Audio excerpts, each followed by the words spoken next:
السلام علیکم ورحمۃ اللہ وبرکاتہ۔ آج ہم سورہ بقرہ پارٹ 30 میں آیت نمبر 168 سے تلاوت کریں گے۔ پچھلی نشست سورہ بقرہ پارٹ 29 میں ہم نے آیت نمبر 165 سے 167 تک کی تلاوت کی، اس کے معنی اور مفہوم پر غور کیا اور یہ سمجھنے کی کوشش کی کہ اللہ سبحانہ و تعالی ہم سے اس قرآن میں کیا کلام کر رہا ہے۔ آگے بڑھنے سے پہلے تھوڑا سا پیچھے کا ہم خلاصہ کر لیتے ہیں تاکہ آگے کی آیاتوں کو سمجھنے میں آسانی بھی ہو اور ایک ربط بھی بن جائے۔ اللہ سبحانہ و تعالیٰ نے ایمان والوں کو ایمان کے متعلق بتانا شروع کیا اور انہیں بتایا کہ ایمان کیا چیز ہے، اور اس حوالے سے عقیدہ توحید جو ہے اس سے ابتدا کی، کیونکہ اللہ سبحانہ و تعالیٰ اب اہل ایمان کو شریعت کے متعلق بتانا شروع کر رہا ہے ان آیاتوں میں، کیونکہ اس سے پہلے آیاتوں میں اہل کتاب سے اللہ سبحانہ و تعالیٰ کلام کر رہا تھا، ان کی سمت کو درست کر رہا تھا اور انہیں بتا رہا تھا کہ تمہارے باپ دادا ابراہیم کا دین کیا تھا اور تم کہاں پر آ گئے۔ تو اب اللہ سبحانہ و تعالیٰ ابراہیم علیہ السلام کے دین کو دوبارہ سے اہل ایمان کے اندر زندہ کر رہا ہے، انہیں بتا رہا ہے کہ ابراہیم علیہ السلام کس دین پر تھے، اور یہی دین ہے جو کہ اللہ نے ابراہیم کو دیا اور تمام انبیاء کو دیا، اور یہی دین اللہ سبحانہ و تعالیٰ اس کا نبی صلی اللہ علیہ وآلہ وسلم کے ذریعے دوبارہ احیا کر رہا ہے۔ تو اسلام ایک ایسا دین نہیں ہے جو کہ نبی صلی اللہ علیہ وآلہ وسلم کے دور میں پیدا ہوا یا زندہ ہوا۔ اسلام ایک ایسا دین ہے جو آدم علیہ السلام، جو ہمارے باپ ہیں، جو تمام انسانیت کے باپ ہیں، ان سے چلتا ہوا آ رہا تھا۔ تو اللہ سبحانہ و تعالیٰ اسی کو زندہ کرنے کے لیے اور ان کے اندر توحید کا جذبہ پیدا کرنے کے لیے اور توحید کی اصل ڈیفینیشن بیان کرنے کے لیے اللہ سبحانہ و تعالیٰ نے یہ آیاتیں نازل کی تاکہ اہل ایمان کو توحید کے متعلق بتایا جائے۔ تو پھر جب توحید کا ذکر ہو گیا اور اللہ سبحانہ و تعالیٰ نے اپنے تمام صفات گنوا دی، تو پھر اللہ فرماتا ہے جبکہ ان تمام نشانیوں کے باوجود کچھ لوگ ایسے ہیں جنہوں نے اللہ کے علاوہ دوسروں کو اللہ کے ساتھ شریک ٹھہرایا ہوا ہے اور ان سے ایسے محبت کرتے ہیں جیسے کہ اللہ سے محبت کرنی چاہیے تھی۔ اور اللہ فرماتا ہے جبکہ اس کے برعکس جو ایمان والے ہوتے ہیں وہ صرف اللہ سے محبت کرتے ہیں اور اسی کے معاملے میں سخت ہوتے ہیں۔ اللہ فرماتے ہیں جنہوں نے اپنی عقیدت اور محبت کسی غیر اللہ سے وابستہ کر لی، اللہ کو چھوڑ کر کسی اور کو معبود بنایا ہے، تو جب وہ یہ ظالم جب قیامت کے دن عذاب کو دیکھیں گے تو یہ سمجھ جائیں گے کہ اختیار، اقتدار اور تصرف تمام کا تمام صرف اللہ ہی کے پاس تھا، اور انہیں شدید عذاب دیا جائے گا۔ اور جن مرشدوں کے کہنے پر اور پیشواؤں کے کہنے پر ان مریدوں نے یہ حرکت کی، تو وہ پیشوا بھی آخرت میں قیامت کے دن ان سے لا تعلقی کا اظہار کریں گے، اور جب وہ عذاب کو دیکھیں گے، یہ دونوں جب عذاب کو دیکھیں گے تو ان کا آپس میں پیری مریدی کا جو رشتہ تھا وہ ڈسکنیکٹ ہو جائے گا، ختم ہو جائے گا۔ تو یہ مرید، یہ تابعدار لوگ اس دن کہیں گے اپنے پیروں کو اور اپنے مرشدوں کو اور اپنے پیشواؤں اور جعلی اماموں کو کہیں گے کہ کاش ہم دوبارہ اس دنیا میں واپس چلے جائیں تو ہم بھی تم سے اسی طرح ہی لا تعلقی کا اظہار اور بیزاریت کا اظہار کریں گے جس طرح آج تم ہمارے ساتھ کر رہے ہو۔ اللہ فرماتا ہے ان کے یہ اعمال ان کو حسرت کر کے ان کو دکھائے جائیں گے، یعنی کہ ان کے یہ اعمال ان کو دکھائے جائیں گے جس پر وہ حسرت کر رہے ہوں گے کہ یہ ہم نے دنیا میں کیا کیا، تاہم یہ حسرت ان کی کسی کام نہیں آئے گی کیونکہ ان کو آگ میں جھونک دیا جائے گا اور یہ اس آگ سے پھر جہنم کی آگ سے کبھی نہیں نکل پائیں گے۔ اللہم اجرنا من النار وادخلنی جنہ، آمین۔ اب یہاں سے جو ہے اللہ سبحانہ 168 سے ہم آغاز کریں گے۔ اب اللہ سبحانہ تعالیٰ نے توحید کے بعد جو اللہ سبحانہ تعالیٰ کو ایمان میں جو دو معتبر چیزیں ہیں وہ یہ ہے کہ اللہ کے ساتھ کسی کو شریک نہ ٹھہرایا جائے، اور دوسرا اللہ کے متعلق غلط بات نہ کی جائے، اللہ کے متعلق جھوٹ بات نہ کی جائے کہ یہ اللہ سبحانہ تعالیٰ فرماتا ہے جبکہ اللہ نے وہ بات نہیں کی ہو۔ اور اسی ذیل میں جو ہے حلال اور حرام آتا ہے، یعنی کہ جو لوگ یہ بات کرتے ہیں اکثر آپ لوگوں نے عام زندگی میں بھی یہ سنا ہوگا کہ لوگ اکثر کہتے ہیں کہ یہ حلال ہے اور یہ حرام ہے، ان کے پاس قرآن کی کوئی دلیل، کوئی سند نہیں ہوتی، وہ اپنے منہ سے ایک بات بیان کر رہے ہوتے ہیں۔ تو یہ جو چیز ہے،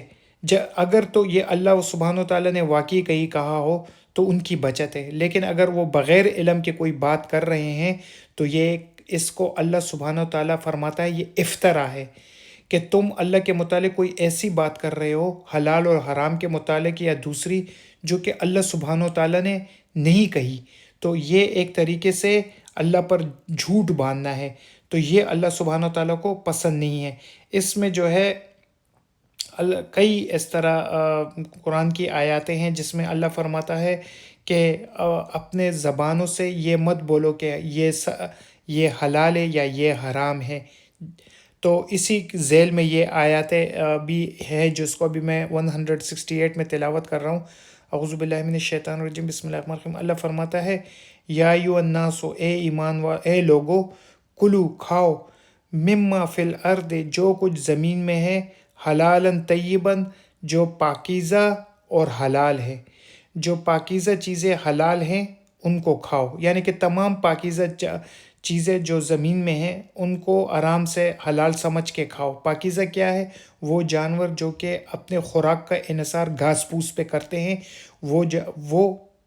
پاکیزہ جانور ہے، ان کو تم کھاؤ، بشرط یہ کہ ان کو کھایا جاتا ہو، کیونکہ ہاتھی بھی تو وہ کھاتا ہے، گھاس کھاتا ہے، زرافہ بھی پتے کھاتے ہیں، لیکن یہ کھانے والی چیز نہیں ہے، یہ کھانے والی چیز نہیں ہے۔ اور اسی کا قرآن میں جو ہے نا سورہ الانعام میں آیت نمبر جو ہے 145 ہے، یہ چھٹی صورت ہے جس کا آیت نمبر ہے 145۔ اس میں اللہ فرماتے ہیں آپ فرما دے کہ میری طرف جو وحی بھیجی گئی ہے اس میں تو میں کسی بھی کھانے والے ایسی چیز کو جس سے کھایا جاتا ہو حرام نہیں پاتا، سوائے اس کے کہ وہ مردار ہو یا بہتا ہوا خون ہو یا سور کا گوشت ہو۔ تو آپ دیکھ سکتے ہیں کہ یہاں پر جملے میں اللہ فرماتا ہے 145ویں آیت میں سورہ انعام کی کہ کھانے والی چیز جس کو کھایا جاتا ہو، تو کھانے والی چیز ہونی چاہیے جس کو کھایا بھی جاتا ہو اور وہ طیبات میں ہو، مطلب ایسا جانور ہو جو کہ گھاس پھوس کھاتا ہو، وہ اپنی خوراک کا انحصار دوسرے جانور کو کھا کر اس کو دوسرے جانوروں کو کھانے میں اس کی زندگی کا انحصار نہ ہو۔ تو یہی اللہ فرماتا ہے یا ایھا الناس، اے لوگو، کلو مما فی الارض کھاؤ زمین میں جو کچھ ہے، حلالً طیباً پاکیزہ اور حلال، ولا تتبعوا خطوات الشیطان، اور اس معاملے میں شیطان کی پیروی مت کرو، انہ لکم عدو مبین، بے شک وہ تمہارا کھلا دشمن ہے۔ یعنی کہ شیطان کیا کرے گا کہ تمہارے ذہن میں وسوسے پیدا کرے گا، کہے گا کہ یہ پاکیزہ جانور نہیں، اس کو مت کھاؤ، یہ جو جانور ہے یہ ایک خبیث جانور ہے، اس کو تمہیں حلال بنا کر پیش کرے گا اور تمہیں اس کو کھانے کی تلقین کرے گا۔ تو یہ اللہ فرماتا ہے کہ اس معاملے میں شیطان کی باتوں کو پر توجہ مت دو۔ یہ شیطان جو ہے یہ کوئی اس طرح نہیں کہ یہ شیطان لوگ بھی ہو سکتے ہیں، مطلب اس قرآن میں جب بھی شیطان کا لفظ استعمال کیا گیا ہے وہ جن اور انس دونوں کے لیے استعمال کیا گیا۔ اب شیطان جو ہے انسانوں میں بھی ہے، تو وہ ایسے لوگ جو کہ تمہیں اس حلال اور حرام کے متعلق ورغلانا چاہے، تو اللہ سبحانہ و تعالیٰ نے ایک سادہ سا فارمولہ دے دیا کہ حلالً طیبہ، کہ پاکیزہ اور حلال ہونا چاہیے، اور اس معاملے میں شیطان کی پیروی مت کرو، کیونکہ شیطان انہ لکم عدو مبین، وہ تمہارا کھلا دشمن ہے۔ کھلا دشمن اس معاملے میں ہے کہ اس نے اللہ سبحانہ و تعالیٰ سے آدم علیہ السلام کو پیدا کیا گیا، تو اس نے جب اس کو سجدہ کرنے کے لیے کہا گیا تو اس نے انکار کیا، اور پھر اس کے بعد جو اللہ سبحانہ و تعالیٰ کے سامنے بدتمیزی کے ساتھ باتیں کی، ان باتوں میں قرآن میں آگے جا کے نقل ہوگا کہ شیطان نے یہ بات بھی کی تھی کہ دیکھو جس کو مجھ پر فضیلت دی گئی ہے، جس کو مجھ سے زیادہ عزت دی گئی ہے، اے اللہ مجھے اگر تو قیامت تک کے لیے مہلت دے دے تو میں ان کی ذریت کو جڑ سے اکھاڑ دوں سوائے چند کو چھوڑ کر۔ تو یعنی کہ اپنی دشمنی اس نے واضح طور پر بتا دی، اور پھر اس کے بعد آدم علیہ السلام کو جس طریقے سے پھسلایا اس پھل سے، درخت کے پھل سے، یہ اللہ سبحانہ و تعالیٰ ہمیں یہ واقعات بتا کر اصل میں بتانا چاہ رہا ہے کہ شیطان کے شر سے بچو، وہ تمہیں اس طریقے سے ورغلائے گا۔ تو اللہ سبحانہ تعالیٰ فرما رہا ہے یا ایھا الناس، اے لوگو، کلو مما فی الارض، کھاؤ زمین میں جو کچھ ہے، حلالاً طیباً، پاک حلال، اس کو تم کھاؤ لو، ولا تتبع خطوات الشیطان، اور اس معاملے میں شیطان کے نقش قدم پر مت چلو، انہ لکم عدو مبین، بے شک وہ تمہارا کھلا دشمن ہے۔ اب یہ جو ہے اس کے اسی کو جو ہے میں ایک اور آپ کو جیسے بتا رہا ہوں کہ لوگ کیا کرتے ہیں کہ وہ اپنے زبانوں سے اس طرح کہتے ہیں کہ یہ حلال ہے اور یہ حرام ہے۔ تو اسی کے سورہ نحل کی آیت نمبر 116 ہے، جس میں اللہ فرماتا ہے وَلَا تَقُولُوا، اور تم مت کہو، لما تصف السنتکم لما تصف السنتکم الکذبہ، اپنی زبان سے جھوٹ کو مت پھیلاؤ، یعنی کہ تم نے سن لیا، تم نے اس کے اوپر غور نہیں کیا، اس کی دلیل نہیں دی، کہ تم نے بھی بات کو آگے بڑھا دیا کہ ہاں یہ حرام ہے یا یہ حلال ہے جبکہ وہ حرام ہوگا۔ وَلَا تَقُولُوا لِمَا تَصِفُ أَلْسِنَتُكُمُ الْكَذِبَ هَٰذَا حَلَالٌ وَهَٰذَا حَرَامٌ، اپنی زبان، اپنے منہ سے زبان در زبان یہ جھوٹ مت آگے بڑھاؤ کہ یہ حلال ہے اور یہ حرام ہے۔ اس طریقے سے تم کس چیز کے مرتکب ہوتے ہو؟ لِتَفْتَرُوا عَلَى اللَّهِ الْكَذِبَ، تم اس طریقے سے اللہ پر جھوٹ باندھتے ہو۔ إِنَّ الَّذِينَ يَفْتَرُونَ عَلَى اللَّهِ الْكَذِبَ، جو بھی اللہ پر جھوٹ باندھتا ہے، لا يفلحون، کامیاب نہیں ہوگا۔ تو یہ اللہ سبحانہ و تعالیٰ نے بتا دیا کہ اس طریقے سے جو وہ کرتے ہیں، منہ سے جھوٹ بولتے ہیں، مطلب ان کے پاس کوئی صریح دلیل نہیں ہوتی کسی چیز کو حلال یا حرام کہنے کی، اور وہ بس سنی سنائی باتوں کو آگے بڑھاتے ہیں۔ تو سورہ انعام کی 116 نمبر کی آیت اس کی سختی سے تردید کرتا ہے۔ پھر اللہ فرماتا ہے کہ اسی ذیل میں جو آیت ہے وہ یہ ہے کہ سورہ توبہ کی ایک آیت ہے، آیت نمبر 31 میں، اس میں کہا جا رہا ہے کہ اللہ فرماتا ہے انہوں نے، یعنی اہل کتاب نے، اپنے علماء اور درویشوں کو اللہ کے سوا رب بنا لیا تھا۔ تو جب یہ آیت نازل ہوئی تو اہل کتاب میں بعد میں جو لوگ ایمان لے آئے تو انہوں نے اس میں عدی بن حاتم تھے، عدی ابن حاتم، یہ حاتم تائی کے بیٹے ہیں۔ تو عدی ابن حاتم صحابی ہیں، انہوں نے رضی اللہ تعالیٰ عنہ نے نبی صلی اللہ علیہ وسلم سے دریافت کیا کہ یا رسول اللہ، یہ آیت میں کہتے ہیں کہ ہم نے اپنے علماء اور رہبان، فقہا کو اللہ کے سوا رب کا درجہ دیا، ہم نے تو کبھی ان کو رب کا درجہ نہیں دیا، بلکہ نہ ہم نے کبھی ان کی عبادت کرتے تھے۔ تو نبی صلی اللہ علیہ وسلم نے فرمایا کہ تم ان کے سامنے سجدہ تو نہیں کرتے تھے، یہ سچ ہے، لیکن جب وہ کسی چیز کو حلال کہتے تو تم بھی اسے حلال مان لیتے، جب وہ کسی چیز کو حرام کہتے تو تم بھی اسے حرام مان لیتے، حالانکہ وہ اللہ کے حکم کے خلاف ہوتا۔ تو آپ صلی اللہ علیہ وسلم نے فرمایا کہ یہی تو ان کو رب بنا لینا ہے۔ مطلب یہ کہ حلال اور حرام کرنے کا اصل اختیار صرف اللہ کے پاس ہے۔ اس کی وجہ کیا ہے؟ اس کی وجہ یہ ہے کہ ان کو اللہ نے ہی پیدا کیے، زمین اور آسمان میں جتنی چیزیں ہیں اس کا خالق اللہ ہے۔ یہ اتھارٹی بھی صرف اسی کے پاس ہے کہ وہ کس چیز کو حلال کرتا ہے اور وہ کس چیز کو حرام کرتا ہے۔ تو علماء کا کام اللہ کے حکم کو بیان کرنا ہے، نہ کہ نیا دین اپنی طرف سے بنا دینا ہے۔ تو یہ جو ہے، یہ اس ذیل میں یہ تھا جو کہ میں آپ کو بتانا چاہ رہا تھا۔ تو یہ جو اس وقت کہا جا رہا ہے، تو یہ چونکہ اہل کتاب اور مشرکین دونوں سے مخاطب ہے، کیونکہ دونوں اپنے دین میں حلال چیزوں کو انہوں نے حرام کیا ہوا تھا۔ مشرکین کا جہاں تک معاملہ ہے، انہوں نے تو ایک عجیب سا ایشو کریٹ کیا ہوا تھا کہ بہت سے مویشی جو ہے وہ انہوں نے بحیرہ، صائبہ، وسیلہ اور کے نام سے حرام قرار دیے گئے تھے۔ یہ آپ سورہ انعام میں آگے جا کر دیکھیں گے، انہوں نے ان کے نام رکھے ہیں۔ جیسے جیسے ہم انشاءاللہ آگے ترجمہ کریں گے تو آپ دیکھیں گے کہ وہاں پر آئے گا کہ مشرکین نے بحیرہ، صائبہ، وسیلہ نام سے کچھ مویشی چھوڑ دیے تھے، اور ان کا نہ وہ دودھ پیتے تھے اور نہ ہی ان کو ذبح کرتے تھے، وہ انہوں نے اپنے بتوں کے نام پر چھوڑ دیے تھے۔ ان کو کہتے تھے کہ ان کو ہاتھ مت لگانا ورنہ یہ بت ہم پر عذاب، معاذ اللہ، یہ بت ہم پر عذاب نازل کر دیں گے۔ تو اس طریقے سے انہوں نے اپنی طرف سے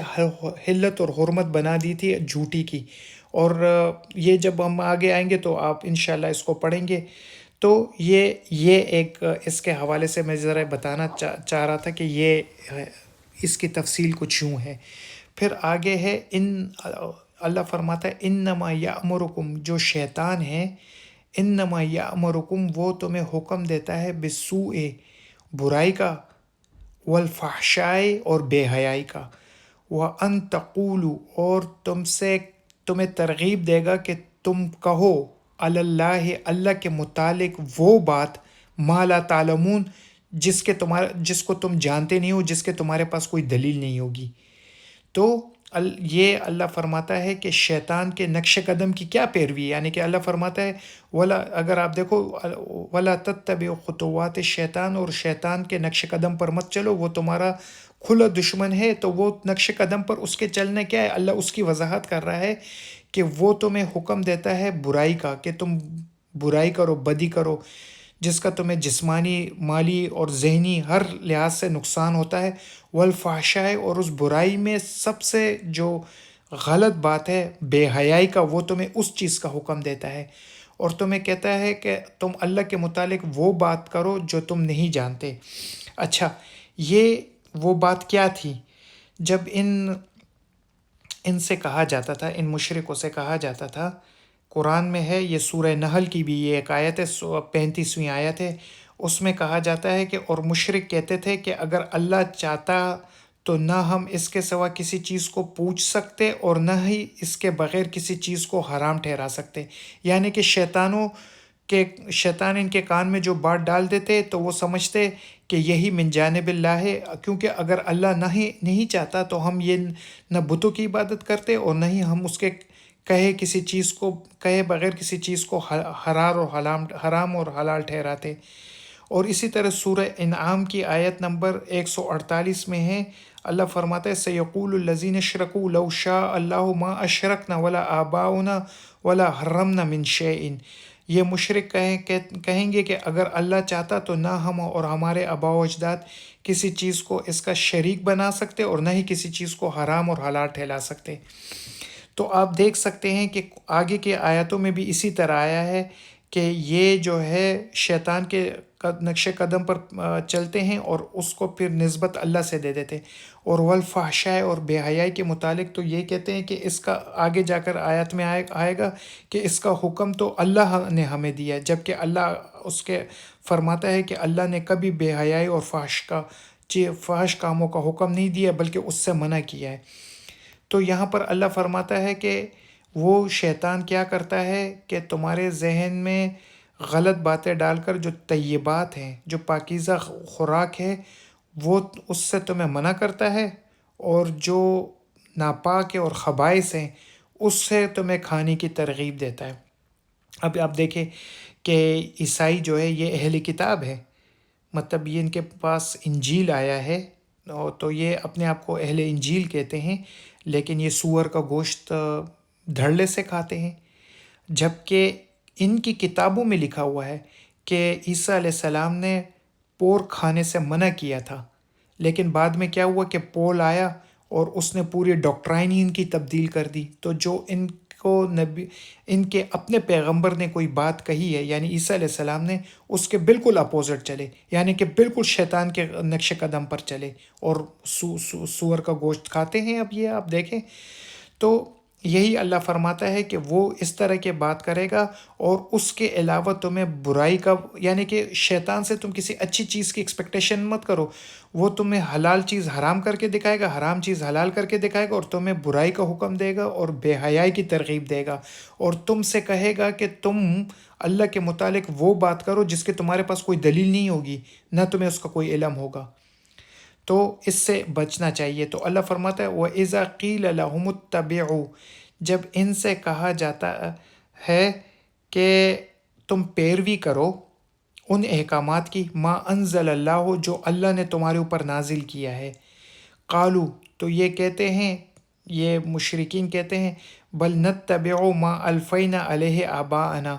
مگر ہم تو پیروی کریں گے اس چیز کی جس پر ہم نے اپنے باپ دادا کو پایا۔ اللہ فرماتے ہیں اولو، خواہ، اگرچہ کہ کانا آباؤہم، ان کے باپ دادا، لا یعقلون شیئا، ان کے پاس کچھ عقل نہ ہو، ان کو کسی چیز کی سمجھ نہ ہو، ولا یہتدون، اور نہ ہی وہ ہدایت پر ہوں، تب بھی وہ کہتے ہیں کہ ہم اپنے باپ دادا کی دین کی پیروی کریں گے۔ تو یہ جو ہے یہ ایک بہت غلط روش ہے۔ بدقسمتی سے یہ ہر مذہب میں پایا جاتا ہے۔ ہر انسان کو، جس کو اللہ تعالیٰ نے شعور دیا ہے، اور ہر انسان کو اللہ نے شعور دیا ہے کہ جب وہ جیسے جیسے بڑا ہوتا جائے وہ اپنے دین کے متعلق ایک آزادانہ تحقیق کرے، ایک ان بائسڈ، غیر جانبدار ہو کر تحقیق کرے کہ جس دین پر میں ہوں، کیا یہ دین واقعی ہی من جانب اللہ ہے؟ کیا یہ دین واقعی ہی عقل کی کسوٹی پر پورا اترتا ہے؟ خواہ وہ عیسائی ہو، خواہ وہ یہودی ہو، خواہ وہ مسلمان ہی کیوں نہ ہو، خواہ وہ ہندو ہو، ہر مذہب کے لوگ کو چاہیے کہ وہ جس دین پر ہے، یقیناً وہ دین اس کو اس کے باپ دادا سے ملا ہوگا، اس کے بعد اس کو انڈیپینڈنٹ انویسٹیگیشن کرنی چاہیے اپنی دین کے متعلق۔ اس کو عربی میں خاص نام دیا جاتا ہے جس کو کہا جاتا ہے علی وجہ بصیرہ، کہ جس دین پر بھی تم ہو وہ تم نے اس کے متعلق خوب غور خوض کرنے کے بعد اس دین پر ہونا چاہیے۔ کیوں کہ پوچھا جائے گا کہ تمہیں کوئی شعور دیا ہے تو تم قیامت کے روز صرف یہ نہیں کہہ سکتے اپنے جان چھڑانے کے لیے کہ نہیں میرے تو باپ دادا اس دین پر تھے اسی لیے میں بھی اس دین پر تھا۔ یہ کوئی عذر نہیں ہے، کیونکہ اگر یہ عذر قابل قبول ہے تو نہ تو پھر یہودی جہنم میں جائے گا، نہ پھر کوئی عیسائی جہنم میں جائے گا، اور کوئی دوسرا مذہب والا بھی ادیان والا بھی جہنم میں نہیں جائے گا۔ کیوں؟ یہ تو پھر لاٹری ہے، یہ تو پھر ایک طریقے سے لاٹری ہو گئی کہ ایک مسلمان کو لاٹری لگ گئی، وہ بچپن سے مسلمان پیدا ہو گیا تو بس جنت میں جائے گا، باقی تمام لوگ، تمام ادیان کے لوگ جیسے کہ یہودی، عیسائی اور ہندو اور دوسرے ادیان کے لوگ جو ہے ان کو یہ لاٹری نہیں لگی تو وہ جہنم میں جائیں گے۔ ایسا ہرگز نہیں ہے۔ اللہ سبحانہ و تعالیٰ ہر انسان سے، کیونکہ اللہ نے انسان کو شعور دیا ہے، اور اللہ خاص طور پہ قرآن میں فرما رہا ہے وَلَا تَقْفُ لَيْسَ بِهِ علم، کسی چیز کے پیچھے اندھے ہو کر مت فالو کرو، کیونکہ تمہیں اللہ نے کان، آنکھ اور دل دیا ہے، یہ تینوں مشاہدے کے لیے استعمال کیے جاتے ہیں۔ ان کو استعمال میں لا کر تم صحیح جگہ پر پہنچنے کی کوشش کرو، لوجیکل ریزننگ کرو، تب جا کر وہ دین اللہ کے نزدیک معتبر ہوگا۔ تم نے جو اپنے خوب غور و خوض کے بعد جو ہے وہ حاصل کیا ہوگا، سمجھا ہوگا، کیوں؟ اس کے بعد ہی تم اس دین کے اندر اپنے دل و جان کے ساتھ اس اللہ کی عبادت کر سکو گے۔ تم وقت پہ نماز پڑھو گے، تم قرآن کی تلاوت کرو گے، تم قرآن کو سمجھ کر پڑھو گے، جب تک کہ تم نے اس کو خود اچھی طریقے سے سمجھ نہ لیا ہو۔ تو یہی اللہ فرماتا ہے کہ وَإِذَا قِيلَ لَهُمُ اتَّبِعُوا، جب ان لوگوں سے کہا جاتا ہے کہ تم پیروی کرو، یعنی وہ احکامات مانو جو حلال حلت اور حرمت کے حوالے سے ما انزل اللہ، جو اللہ نے اس قرآن میں نازل کیا ہے۔ یہ مشرکین بھی ہو سکتے ہیں اور یہ اہل کتاب بھی ہیں، اس کی وجہ کہ اہل کتاب نے بھی اونٹ جیسے حلال جانور کو اپنے اوپر حرام کر دیا تھا، تو اسی طرح وہ بھی اسی آیات کی ذیل میں آتے ہیں۔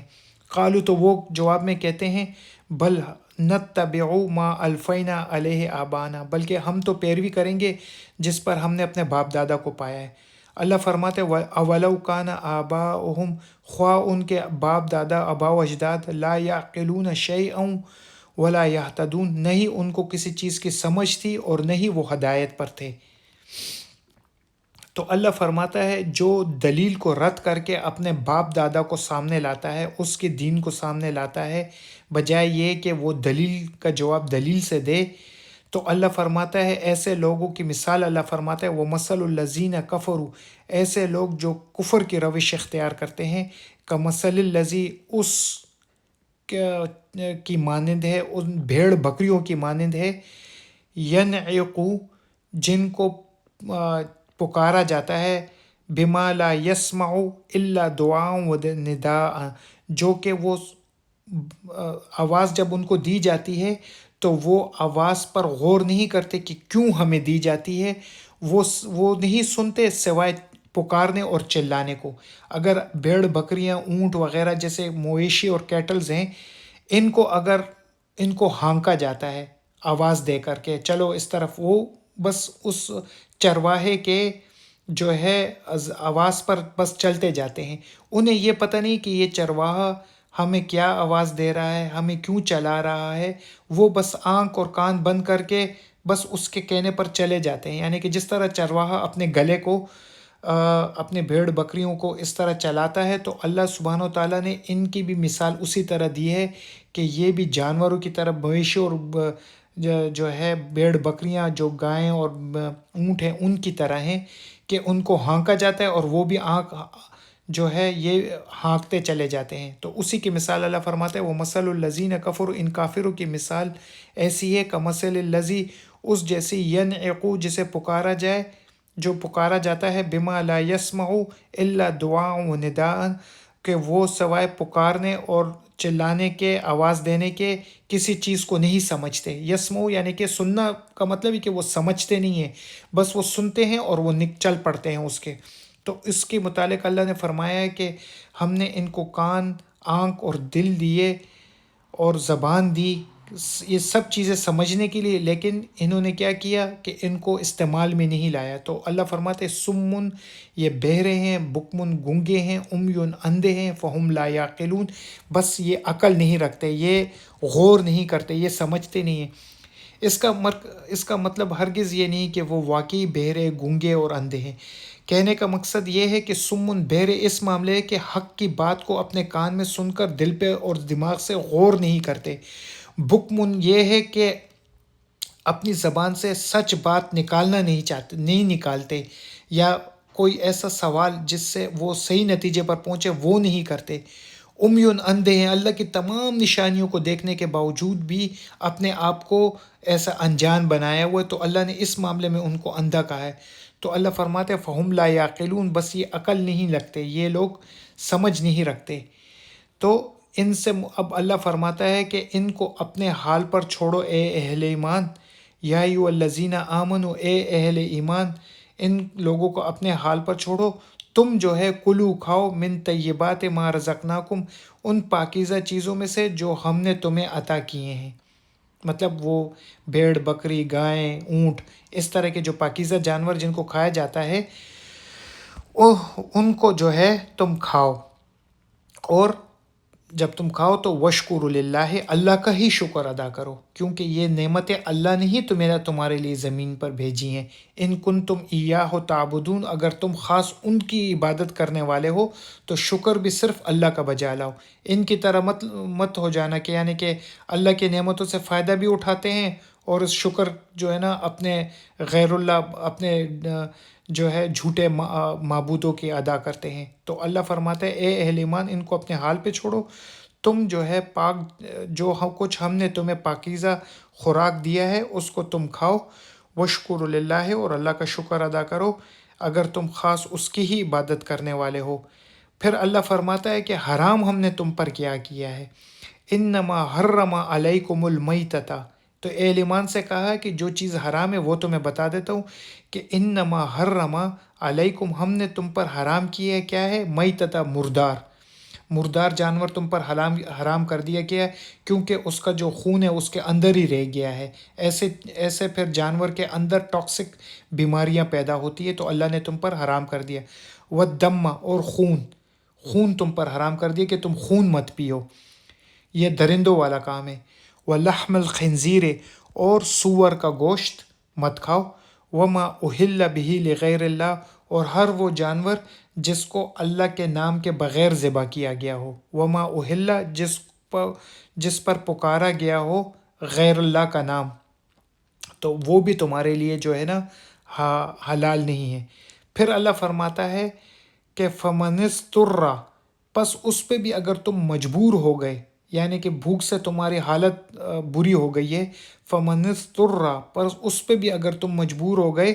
غیر باغن، تو چاہت مت کرو، مزے لینے نہ لگ جانا. یعنی کہ تم ان چیزوں کو کھا سکتے ہو لیکن چاہت مت کرنا، مزے نہ لینے لگ جانا. ولا عادن، اور نہ حد سے تجاوز کرنا کہ پیٹ بھرنا شروع کر دو. تو فلا اسم علیہ، تو تم پر کسی قسم کا گناہ نہیں ہے. ان اللہ غفور الرحیم، اللہ بھی بخشنے اور رحم کرنے والا ہے. اس آیت کو ایک بار پھر سمجھتے ہیں کہ اللہ ایمان والوں سے فرماتا ہے کہ پاکیزہ چیزیں سارے تمہارے لیے حلال ہیں، تم پر جو حرام کیا گیا ہے انما حرم علیکم المیتۃ، تم پر مردار حرام کیا گیا ہے کیونکہ اس کے اندر خون جم چکا ہوتا ہے، اور اس جمے ہوئے خون سے ٹاکسک بیماریاں پیدا ہوتی ہیں۔ وہ دمہ، اور خون بہتا ہوا تمہارے اوپر خون حرام کیا کہ تم خون مت پیو، تم درندے نہیں ہو، تم انسان ہو۔ وَلَحْمَ الْخِنْزِيرِ، اور خنزیر کا گوشت۔ اب خنزیر کا گوشت کیوں حرام کیا گیا، اس کو ذرا سمجھنے کی کوشش کرتے ہیں۔ خنزیر،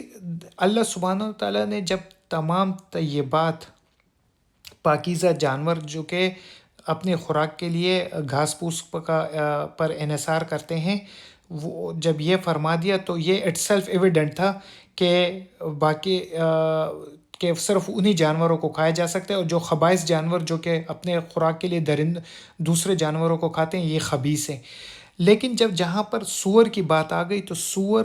ایسا جانور ہے جو کہ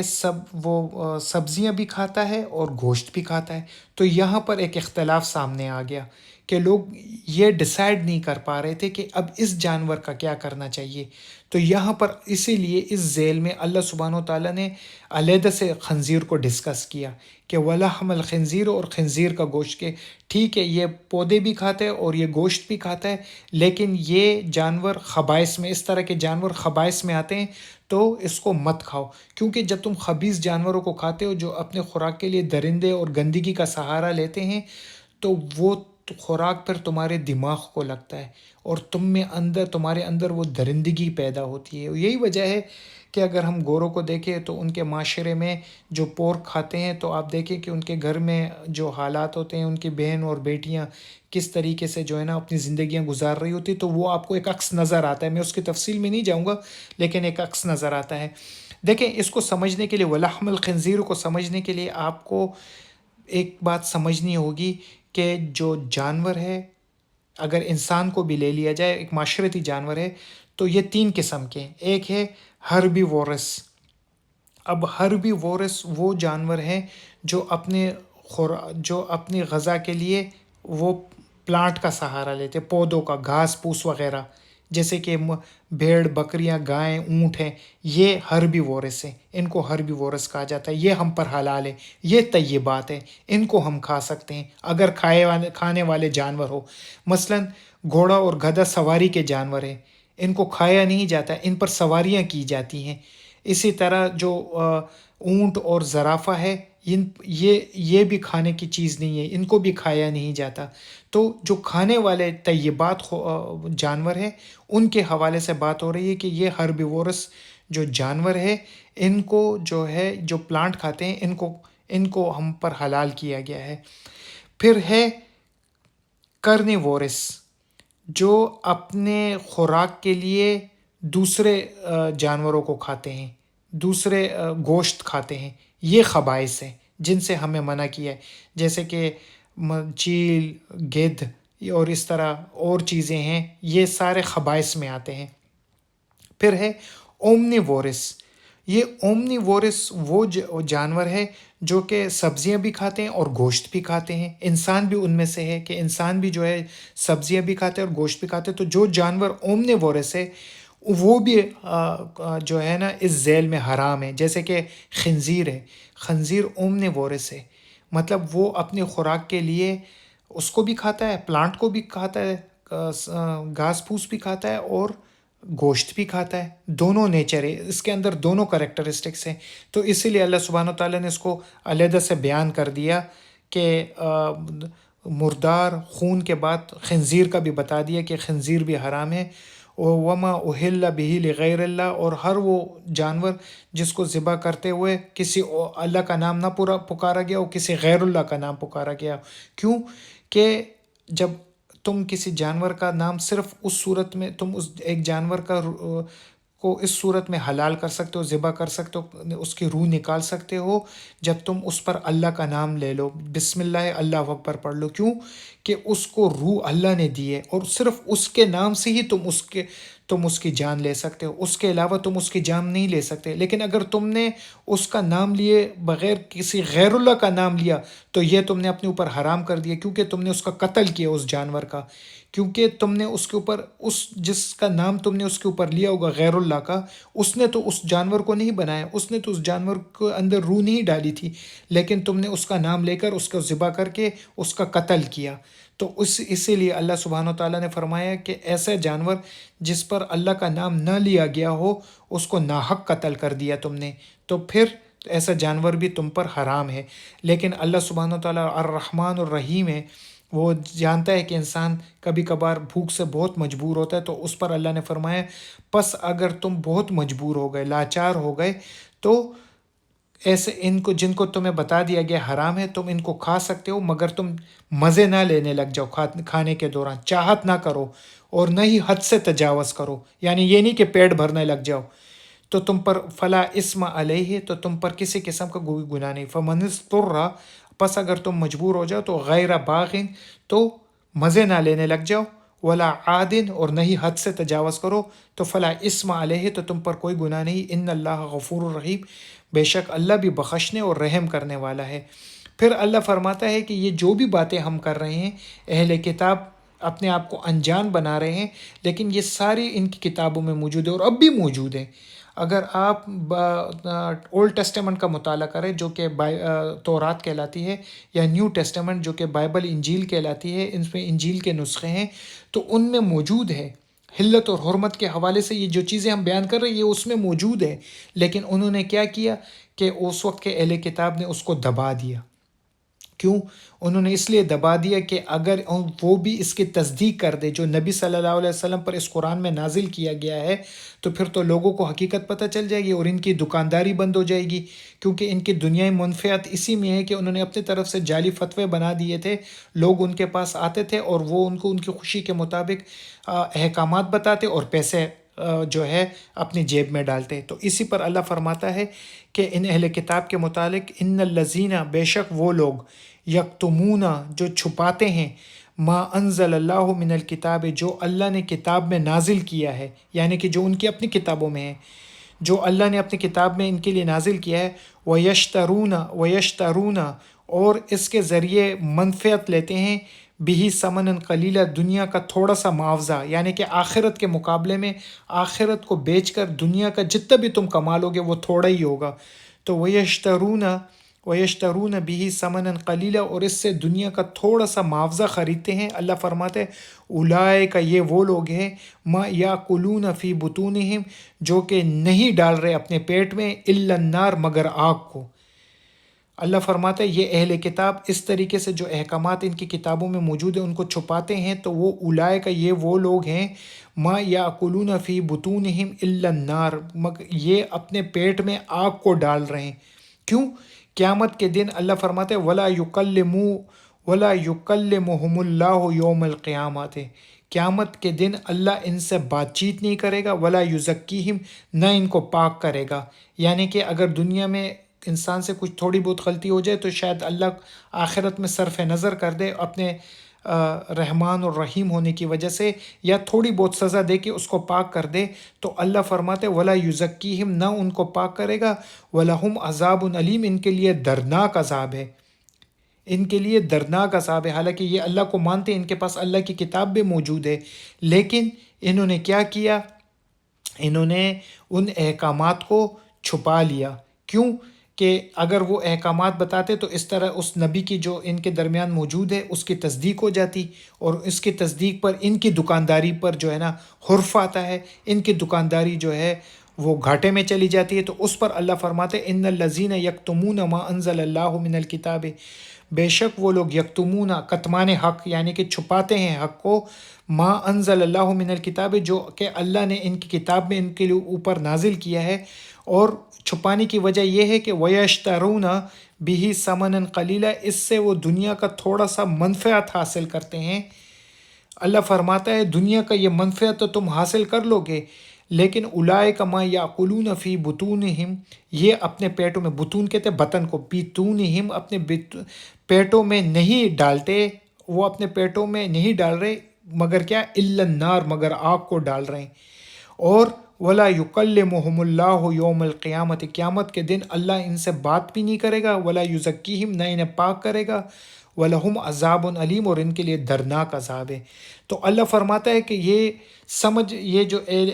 تم اے نبی بیان کر رہے ہو، جو اس قرآن میں ہم تمہیں پر بیان کر رہے ہیں، یہ سور کی بات ہو گئی، یہ خون ہو گیا، یہ مردار ہو گیا، یہ غیر اللہ کے نام پر جو ہے ذبیحہ ہو گیا، یہ اہل کتاب کے لیے کوئی نئی بات نہیں، یہ تو ان کی اپنی کتاب میں بھی موجود ہے، مگر کیا ہے کہ انہوں نے ڈیسائیڈ کر لیا ہے، انہوں نے یہ فیصلہ کر لیا ہے کہ اب جو ہے یہ اللہ کے جو احکامات ہیں ان کو چھپائیں گے، کیونکہ ان کے جو مقتدی بنے ہوئے ہیں یہ ان کو کھونا نہیں چاہتے، ان کی دکانداری ان کے ذریعے چل رہی ہے، یہ دکانداری آخرت میں جو ہے نا، یہ ان کو پتہ چل جائے گا کہ جب ان کو دردناک عذاب پہنچے گا اور جب اللہ ان سے کلام نہیں کرے گا۔ تو یہی اللہ جو ہے دوسرا جو توحید کے بعد جو اللہ سبحانہ و تعالیٰ نے ایمان کے حوالے سے جو دوسری تصحیح کرنے کی کوشش کی، عقیدہ ٹھیک کرنے، ایمان کو ٹھیک کرنے کے لیے اہل ایمان کو آیاتیں بتائی ہیں، نازل کی ہیں، تو ان آیاتوں میں توحید کے بعد اللہ نے حلت اور حرمت کے حوالے سے بالخصوص جو ہے وہ ذکر کیا ہے اور فرمایا ہے کہ یہ اتھارٹی حلال اور حرام کی صرف اللہ کے پاس ہے، اور واقعی اس کے پاس ہے، کیونکہ زمین اور آسمان اور اس کے بیچ میں جو کچھ بھی ہے اس کا خالق وہی اللہ ہی ہے، تو اس کے پاس یہ اتھارٹی ہے کہ وہ کسی چیز کو حلال کہے گا تو وہ حلال ہوگی، وہ کسی چیز کو حرام کہے گا تو وہ حرام ہوگی۔ یہ انسان کے پاس یہ اختیار نہیں ہے کہ وہ کسی چیز کو اپنی تیے حلال اور حرام کرے۔ جیسے کہ اس کے ایک مثال سورہ تحریم میں آپ دیکھ لیں کہ نبی صلی اللہ علیہ وسلم نے اپنے زوجہ کے کسی کہنے پر اپنے اوپر شہد کو حرام کر دیا تھا، جس پر اللہ سبحانہ تعالیٰ نے ان کی سرزنش کی اور فرمایا کہ تم اس قسم کو توڑو اور جو قسم کا کفارہ ہے 3 روزے اس کو رکھو، اور جو قسم کا کفارہ ہے اس کو پورا کرو۔ کیوں؟ شہد ایک حلال چیز ہے، تم ایک نبی ہو، تمہارے لیے شان نہیں کہ جو چیز اللہ نے حلال کر دی ہے تم اپنے اوپر اس کو حرام کر دو۔ تو یہ دیکھیں کہ ایک نبی صلی اللہ علیہ وآلہ وسلم کی کس طریقے سے سرزنش کی ایک حلال چیز کے اپنے اوپر حرام کرنے کے لیے۔ تو یہ بتاتی ہے کہ اس معاملے یہ بہت سینسٹیو چیز ہے، یہ کوئی عام چیز نہیں ہے کہ اپنے منہ سے جو کہ بندہ کہہ دیتا ہے کہ یہ حلال ہے اور حرام ہے۔ ہر بندے کو چاہیے کہ پورے ثبوت کے ساتھ، پورے علم کے ساتھ کسی چیز کو حلال کہے اور پورے علم کے ساتھ کسی چیز کو حرام کہے۔ کیوں؟ کہ یہ اللہ سبحانہ وتعالیٰ آخرت میں پوچھے گا انسان سے کہ تم نے افطرا کیا میرے اوپر، یعنی تم نے مجھ پر جھوٹ باندھا کہ میں نے اس چیز کو حرام کہا ہے اور اس چیز کو حلال کہا ہے، جبکہ نہ تو میں نے کہیں پر بھی یہ چیز بات نہیں کی، اور پھر انسان کے پاس اس وقت کوئی جواب نہیں ہوگا۔ تو ایسے موقع سے انسان کو بچنا چاہیے، اپنے آپ کو ایسے سچویشن میں ڈالنے سے بچنا چاہیے، کسی چیز کا علم نہ ہو تو صاف کہہ دے کہ اللہ واللہ عالم، اللہ خوب جانتا ہے، مجھے اس کا علم نہیں، آپ کسی اہل علم سے پوچھ لیجئے۔ تو آج ہم جو ہے آیت نمبر 174 تک ہی رکھتے ہیں، انشاءاللہ اگلی نشست میں حاضر ہوں گے۔ السلام علیکم ورحمۃ اللہ وبرکاتہ۔